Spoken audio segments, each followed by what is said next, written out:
penguasaan faktor dan nilai-nilai yang ada di sensor pengukurannya. Saat ini PV menghasilkan daya kurang lebih 6467 ya kilo atau 600-an 600 watt ya, karena cuaca semacam ini. Lalu ini dipengaruhi oleh besarnya cahaya yang diterima atau radiasi yang diterima oleh solar panelnya itu sebesar 266 per meter persegi. Padahal di sana itu ada sekian meter. Jadi tinggal dikalikan maka akan dihasilkan besarnya segini. Kalau regulasi pemerintah itu bisa fair, kita mendapatkan reimburse kembalian karena kita punya daya yang bisa dijual ke PLN itu sebesar 346,8. Ini dirupiahkan. Itu berapa Pak? 10.300. Yang mana? Yang reimbursement. Itu 10. Ya ini 348. Oh bukan 10 itu ya 10 Pak. 10-nya ada. Depan. Oh maaf ya, tidak kelihatan ya 10. Nah, di 10346 juta. Oh, ini 10.000. 10.000. Ya, 10.000 rupiah. Iya. Itu ada tulisan saya kira miliar Pak. Oh bukan. Ya tuh. Ya. Dibangunnya dari tahun kapan ya Pak? Ini 2002 ya, 2002. Oh. Proses perakitan instalasi 2002 ya? Oh. 2022. 22. Oh, Waro ini belum balik berarti ya? Lama tuh ya. Ya seperti itu. Nah sistem operasionalnya seperti tadi disampaikan Pak Budi dari PV diolah ini solar panel ya ke inverter itu yang ini ya Santri Power. Di sana ada beberapa meteran, ada satuannya itu 4000 watt. Ini 4,00 kW ya, kilowatt ya, 4 kilo atau 4000.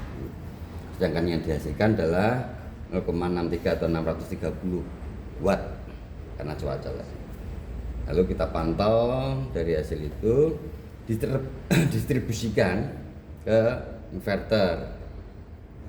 Ya seperti tadi Pak Budi menyampaikan, dari sana terpantau di monitor sistem, tampil di layar ini. Nah yang namanya workstation SCADA masuk ke sana, lalu ke baterai box charging ke baterai. Sebagian dilepas ke PLN. Seperti yang kita lihat tadi, reimburse-nya 10.000 Rupiah. Per. Ini tadi maaf ya, saya kembali Per panel Pak atau? bukan, ini satuannya per wattnya, jadi tinggal dikalikan Oh, per wattnya 10.000. ya. Karena Yang kita 0,6 kirim. dikali 1.400 itu Pak? Ya, Oh. nah makanya regulasi pemerintah itu belum ketok palu, belum disahkan untuk reimburse-nya. Dulu dibuka tapi terus lama-lama akhirnya tidak boleh dan Padahal dibatasi. biaya PLN kan 1 kW itu kan 1.400 rupiah. 1.400 betul. Berarti jauh lebih mahal jualnya ya daripada beli. Kitanya ya, makanya PLN harusnya menekan regulasi itu melalui aturan pemerintah. Kita tidak boleh. Hanya 20% kita diperbolehkan menggunakan tenaga baru terbarukan. Oh. Selebihnya dari grid atau ya sistem semacam itu. Baterai tadi sudah dijelaskan Pak Budi. Nah inverter ini fungsinya untuk merubah Dari DC. tegangan dari PV ya DC menjadi AC. Bisa menggunakan 3 pas RST. Kalau yang di rumah-rumah itu 1 pas. Mengapa kok harus itu? Karena kita gunakan untuk daya besar kayak motor-motor. Oh. Jadi ini adalah prototipe minimize ya untuk sumber daya di pabrik yang menggunakannya 3 pas daya besar. Oh, ini standarnya. Ya ini prototipe minimize-nya seperti ini. Kalau standarnya mungkin lebih lagi ya, ada kontrol panel yang lain. Bapak Sudah disampaikan otomatis transfer switch-nya ada di pojok. Ya. Betul. ATS itu namanya automatic transfer switch. Jadi secara otomatis dia akan merubah jika ada listrik mati, PLN off, maka kita yang backup. Oh, berarti listrik ini itu digunakan sebagai backup kalau ini mati ya, Pak? Betul, bisa juga bila mana daya dari PLN itu kita ingin mengurangi konsumsinya, jadi mengurangi biaya penggunaan listrik PLN, kita menggunakan daya listrik dari baterai. Oh, tapi kapasitas penaungannya itu untuk apa aja ya, Pak? Ya macam-macam kalau penggunaannya. Apa soalnya itu kan berarti itu harus dibikinkan jalan listrik sendiri gak sih, Pak? Ya betul, instalasinya sendiri. Jadi kalau yang manual semacam itu karena kita ini otomatis seperti tadi saya sampaikan ATS itu transfer, begitu kita mau membutuhkan daya dari PV kita yang produksi, kita tinggal pencet tombol di sana, dia langsung otomatis. Oh. Di sini kontrolnya. Berarti pas ini kita lampu mati itu ini nggak mati tuh, Pak, berarti? Enggak. Oh, tetap nyala. Tetap nyala ya. Oh. Ini kebetulan tidak saya hidupkan dengan beban ya. Jadi kalau ada beban kita bisa tahu. Ini kontrolnya di sini. Itu otomatis switch-nya kerja. Oh.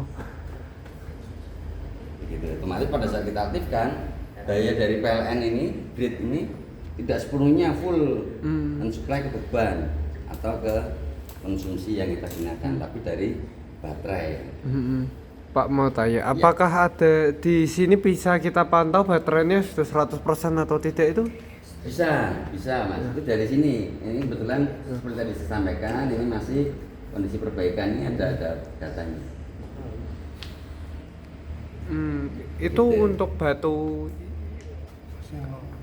Oh masih. Oh. Nah, ini untuk baterainya. Jadi bisa juga lewat panel netral di sini. Jadi ada dua. Kalau ingin sistem monitoring box stationnya di sana, kalau ingin manual kita bisa lihat dari panelnya. Ini kan baterainya berarti ada berapa ya, Pak, yang sedang Ini ada dicas? 412. 12. Hanya yang kita aktifkan hanya ada 4. Di Oh. atas, yang lainnya kita off kan. Pemantauannya di sini ya, Pak? Bisa Betul, sebelah pemantauannya mana di ya, sini. Pak? Kalau bisa tahu. Kalau pemantauannya ada di sini Mas. Nih, di sini nih. Ini baterai bank ini. Oh. Cuman yang tadi saya sampaikan ini masih dalam proses perbaikan. Jadi kita tidak mendapatkan angkanya, ini grafik angka di sini. Wow. Ini nilai-nilai yang akan ditampilkan parameternya di sini. Berarti dianggap 4 baterai ini tuh dia di komputer ini jadi satu berarti, Pak? Iya, betul. Oh, bukan terpisah baterainya. Bukan. Oh, Jadi paham. pemakaiannya atau instalasinya ini adalah kita paralel tiga sub ini itu kita paralelkan.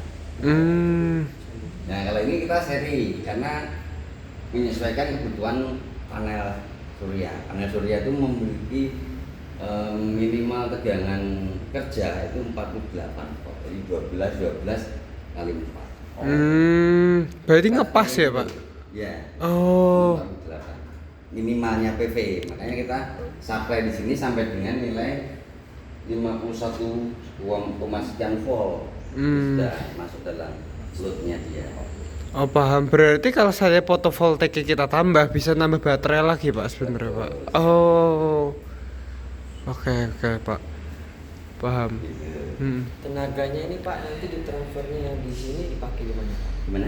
Tenaga. Untuk yang di sini kita gunakan untuk daya satu lantai lab kita, lab elektro maksud saya. Jadi kalau ada listrik mati, Lab kita punya supply sendiri. Oh, gitu. Pak, saya mau tanya, berarti itu untuk sambungannya dengan genset, berarti khusus 4 lab ini tuh nggak nyambung ke genset, Pak, berarti? Nyambung juga. Jadi kita sudah sediakan koneksi ke genset lewat box panel utama ya. Jadi pada saat universitas menyediakan energi dari genset ya kita aktifkan itu aja, beban ini kita off-kan seperti waktu kita. Ada alasan khusus, Pak, kenapa itu dilakukan, Pak? Kalau alasan khusus sebenarnya kita hanya memperpanjang umur baterai. Oh, masalahnya di Kebebanan situ. ya, Oh. baterainya. Apa karena ini sebagai edukasi saja, Pak? Jadi ini kita sebisa mungkin memperpanjang umur baterainya. Betul. Basicnya di sana. Oh. Berarti di sini punya 3 sumber ini listrik. Iya, sumber energi itu dari PLN, grid, genset sama kita. Untuk yang lab kita ya, yang lab. Paham. Berarti itu kalau bahasanya kayak genset dari sini tuh dipakainya itu pas apa Pak? Kalau kita sudah ada genset sendiri. Nah, kalau seandainya biasanya dari universitas menginformasikan maksimal load-nya dia. Aslinya jangan dibikin atau beberapa lampu ruangan dimatikan. Nah, berarti kan dia kelebihan beban nih. Nah, kita supply.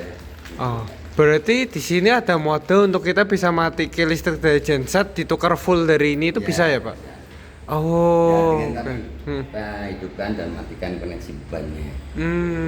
Itu kok ada dua kanan kiri itu maksudnya apa ya Pak? Nah, Ya, ini open hanya ya? untuk pembagian beban saja supaya kinerja dari inverter ini terbagi, jadi tidak cuma satu Yang asli motor yang bekerja, tapi dua motor yang bekerja kan lebih ringan. Oh, paham Pak. Ini untuk full kapasitinya itu bisa untuk berapa baterai atau Pak untuk inverternya? Kalau inverter ini ada speknya sebenarnya. Ini lebih kurang maksimal dayanya itu 4.500 watt. Oh, 4.500. Ya, tapi kan di sini kita batasi hanya sampai 4.000 saja. Oh, ini bisa sampai 12.000 penampungannya. 12. Oh, sorry, ini berapa? Kalau ini kan hanya 12 baterai. 12 Kalau kita baterai. mau tambah baterai lagi bisa. Oh. Asal tegangan kerja dari PV kita terpenuhi 48 kita harus bisa. Kalau yang kita besarkan adalah dayanya, ampernya. Oh, berarti kalau seandainya dengan fotovoltaik segini kita nambah aki lagi itu dampaknya apa Pak? Berarti nggak full berarti? Oke. Kalau kita nambah lagi dengan performa Hmm. pemasangan yang sama ya, misalnya instalasinya paralelnya sama, maka daya pakainya lebih besar. Oh, Katakanlah kalau ini ya cuma 12, mungkin pemakaian daya maksimalnya itu hanya 3-4 jam. Kalau kita pakai dengan baterai yang lebih banyak, otomatis waktu pakainya lebih lama. Oh, Karena baterai emergency lah. berarti harusnya lebih bagus kalau dipasang banyak aki ya. Betul, tapi ada pertimbangan juga bahwa kinerja inverter ini harus kita lihat. Kalau baterai kita banyakin, tapi batas loadnya dia melebihi ya malah ininya ya bisa. Oh, paham. Nah, ini kan ada pengubah DC ke AC-nya kita lihat. Oh, paham. Pak, kalau seandainya gini, baterai ini pas sudah full, baterainya dilepas diganti aki kosong lagi itu kan bisa kayak di refill gitu gak Pak? Iya, charging jadinya. Itu sebenarnya bisa aja Pak di Bisa aplikasi. saja, tetapi kan ada kehati-hatian dalam artian ini kan kita pasang banyak sensor ya pada saat salah satu instalasi ini lepas, makanya ada warning di sini. Oh, paham. Jadi kita bisa lihat di sini. Nah, seperti ini jadi ada warning bahwa ini off untuk inverternya. Oh, berarti itu sebenarnya alat ini tuh disetting untuk aki ini sebisa mungkin stay terus ya Pak, gak Betul. ditukar-tukar ya? Ya, stay. Oh, ditukar kalau memang baterai ini sudah umurnya sudah habis Ya. baru ditukar ya. Oh. Oke, di sini tuh yang aktif yang merah apa yang Ya, ini kan indikatornya ya. Ini kan inaktif nih. Kan isinya yang memberikan informasi bahwa ada sistem yang tidak terkoneksi. paham. Baik.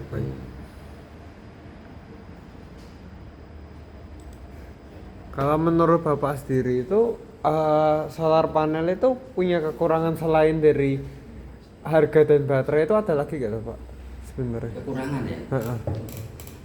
Kalau kekurangan itu kok kayak dari sini ya. Ya, dari segi dimensi mestinya ya. Kan semakin besar dia dayanya juga kan besar juga, tapi kan belum ada penemuan atau penelitian bahwa dengan dimensi kecil dia dengan daya yang sama. Oh, paham. Nah, itu yang dimensinya mesti besar. Oh, penyediaannya ya Pak. Dimensi dari si PV-nya. Kalau kekurangannya kok saya belum lihat yang lain, cuma dimensinya. Pak, kalau kayak tadi kan kita sama Pak Budi kan sempat bahas tentang stabilitas, misal pas musim hujan gitu yang cahaya nggak bisa maksimal. Kira-kira itu langkah apa yang bisa dilakukan untuk bisa setidaknya menstabilkan itu dalam kondisi yang tidak optimalnya gitu? Kalau kondisi tidak optimalnya itu sistemnya tracking, jadi auto tracking. mengambil daya serap dari PV-nya yang maksimal. Posisi mendung begitu ya. Kita arahkan, kalau ini kan statis ya, nggak dinamis. Oh, sini bisa Enggak, oh. ini posisinya statis, jadi terpasang diam gitu. Oh, asal ini bisa ada yang dia bisa muter-muter, Ada, Bu. ya. Oh. Menyesuaikan matahari. Muternya gini ya Pak kalau?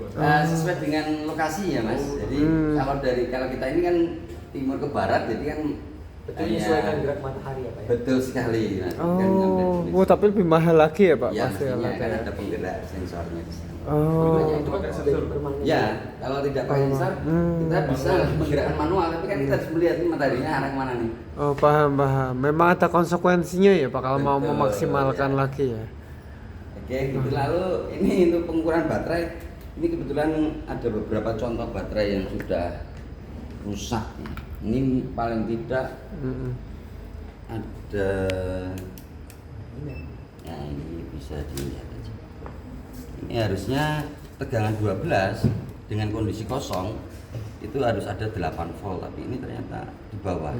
Oh iya, Ini sudah tidak bisa charging pun. Kalau misalnya kita paksa cas ya, kita isi ulang, dia tidak bisa bertahan lama. Ini Dia akan bisa di-charge itu. bisa charging. Oh, ini 5 volt, Pak, apa berapa, Pak? Ya, yang ini tadi 5,3. Pak, sebenarnya kalau Ya. dia nggak nol berarti sebenarnya masih ada energi listrik gitu, Pak? Masih, tetapi ampernya yang turun, arusnya. Ada tulisannya nggak, Pak, ampere? Kalau mau ukur ampere bisa sebentar. Lebih bagus itu kalau ada beban, tapi ini karena ya. Beban itu ada pemakaiannya juga gitu, Pak? Benar. Oh, paham. Berarti kalau dipakai energinya terbuang ya Pak? Ya, kan dia Maksimal. otomatis mengalir kan. Ini ampere. Model baru. Bapak saya pakai ini. Ini nol. ini. Punya bapakmu. Ini nggak ada. Ini dayanya nol ini. Ini terlalu bagus. Oh iya, itu. Tidak terbaca. Jadi ada tegangannya. Ibarat pipa itu dia ada pipanya tapi tidak ada air yang mengalir. Oh. Jadi ya cuman Ini tempatnya. kosong air ya Pak. Karena gel. Jadi tidak pakai cairan atau benda cair. Kalau baterainya gede itu pasti aki basah ya, Pak, yang dipakai? Belum tentu. Hmm. Seperti ini yang kita pakai ini gel. Gel. Oh, gel itu bukan aki basah, iya, Pak, berarti, bisa Pak? gel. Bukan. Oh. Aki basah kan cairan kayak aki sir sama air aki biasa itu. Kan, konotasinya sebagai aki basah. Kalau ini Gelnya bisa di recycle Pak. seperti tadi Pak Budi menyampaikan, kalau kita bisa buka cupnya ini tadi. Tapi kan itu tadi kalau untuk perorangan memang agak repot ya. Jadi kita kalau lihat di YouTube itu kan juga ada tuh. Coba ini ya dibuka gitu, terus ada yang cuma ditambah cairan itu aktifnya, terus dicas ulang ya bisa.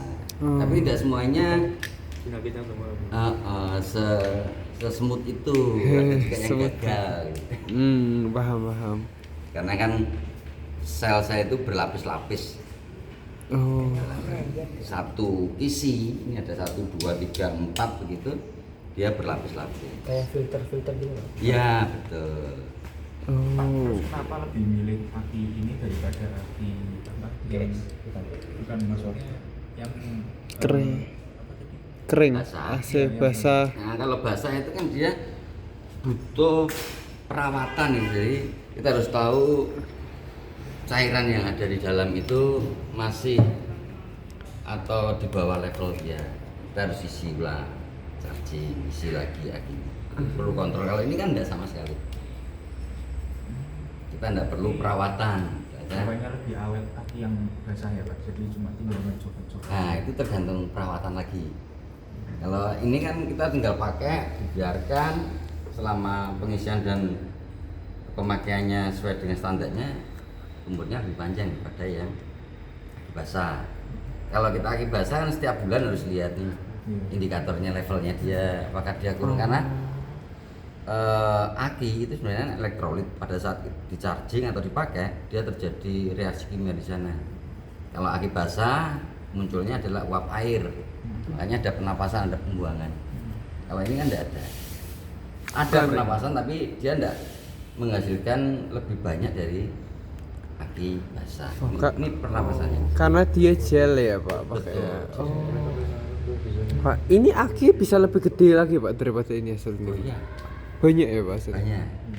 Oh. Kalau yang untuk BTS tahu ya BTS ya. Nah itu bentuknya lebih pipih tapi lebih berat karena bahannya beda. Oh. Dari bahan dielektriknya atau sel lithiumnya tadi waktu ini itu beda, platnya juga beda. Kecil tapi berat yang BTS. Gel sama basah lebih mahal mana? Gimana? Gel sama basah lebih mahal mana? Lebih mahal yang gel. Umurnya Pak? Umur pakainya lebih lama yang gel. Gel. kering. Oh, masih di 3 sampai 5 tahun Pak proyeksinya. Apa Nah, proyeksi secara umum ya. Oh, 3 sampai 5 tahun ya Pak? ya. Itu tapi kalau secara pertimbangan dengan kita pakai listrik konvensional ya Pak, itu tuh sebenarnya pasti tetap lebih murah kita pakai solar panel Pak daripada. Betul. Walaupun kita tetap harus maintenance ini Ya. diganti per tahunnya Benar, gitu. kan investasi pertama untuk penggunaan tenaga baru dan terbarukan itu memang di awalnya yang besar. Tapi kalau perhitungan ke belakangnya jatuhnya lebih murah. Oh, paham. Pak, tapi kalau untuk jadi kan kalau kita lihat penggunaan solar panel kan umumnya di bangunan-bangunan baru Pak. Sebenarnya kalau saya untuk bangunan-bangunan yang lama itu tuh kenapa itu apakah aplikasinya jauh lebih sulit daripada orang bikin bangunan baru atau tidak ya Pak? Sebenarnya kalau bangunan lama dan bangunan baru itu tergantung dari posisi desain tata letaknya ya. Jadi kalau bangunan lama itu kita harus lihat ini harus taruh di mana space-nya agar supaya cahaya yang kita terima dari matahari itu maksimal. Kalau bangunan baru kan kita desain dari awal nih. Iya. Nah, jadi kita bisa tahu nih kita mau letakkan di mana nih posisi CPV. Oh paham. Pak, tapi kalau seandainya misal di Albe ini ya Pak, kan atapnya dia kan sudah bentuknya limasan, dia sudah ada basic miringnya. Ya betul. Kondisinya itu beda dengan yang kayak di gedung IPC, kalau di kedokteran kan dia dak rata. Betul. Kan Top, lebih ya. gampang sebenarnya secara miring kan. Itu apakah ada treatment khusus Pak untuk memang yang basicnya sudah ada atapnya kayak gini? Iya ada. Jadi biasanya ada rangka penyangga, jadi mau dibikin seperti apa posisinya, kemiringannya apakah itu sudah sesuai dengan daya maksimal matahari yang cahaya matahari yang akan terserap oleh PV-nya. Biasanya dari kemiringan itu akan dilihat ini lintasan mataharinya sebelah mana nih. Kalau emang dia malah membelakangi, otomatis ini akan dibikin lebih condong ke arah mataharinya dengan rangka penyangganya. Oh, Nah, otomatis kan kalau dari segi estetik keindahan bangunan jadi tidak pas. Iya juga sih. Jadi agak optimal ya Pak kalau saya 4 sisi dikasih solar Iya, panel itu buang-buang uang ya Pak. Ngapain tuh? Oh iya. Ya, hari kita kalau mau Oke, Pak. coba ngukur